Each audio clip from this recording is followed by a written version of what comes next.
लिखता है कि राजा जो होता है वो क्या होता है, काना होता है। क्या होता है?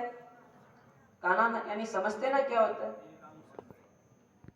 यानी जिसे एक आंख के माध्यम से दिखे और दूसरी आंख के माध्यम से जिसे नहीं दिखता है उसे क्या कहा जाता है? काना। है तो सत्य, परंतु यदि किसी काने व्यक्ति को काना कहा जाए तो योग्य है अयोग्य है? अयोग्य। यानी कोई व्यक्ति अगर जिसके पांव में लगी हुई है या पांव से कुछ विकलांग है उसे लंगड़ा अगर कहा जाए तो उसके गाली स्वरूप रहता है, अपशब्द स्वरूप रहता है, इसलिए वैसा कभी कथन करना योग्य नहीं रहता है।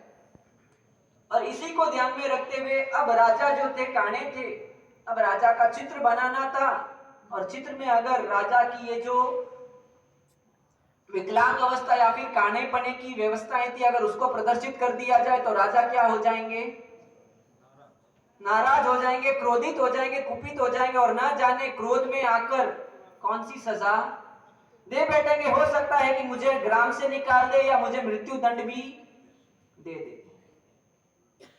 अब उसके सामने एक बहुत बड़ा प्रश्न खड़ा हो गया क्योंकि राजा ने अवधि भी दे दी कि एक हफ्ता के भीतर भीतर आपको वो चित्र लेकर आकर मुझे प्रस्तुत करना। किसी प्रकार से कोई सूझबूझ नहीं रहती है, वो किसी प्रकार से कोई विचार नहीं कर पाता कि किस प्रकार से यह चित्र को मैं राजा के समक्ष प्रस्तुत करूं, क्योंकि अगर राजा के समक्ष और राजा को यदि पसंद आ गया तो मुझे मुंह मांगा इनाम मिल सकता है और हो सकता है कि राजा प्रसन्न हो गए तो मुझे एक आधा गांव भी दे दे। राजा क्या है? अब कैसे चित्र बनाना होगा यदि आपसे पूछा जाए तो?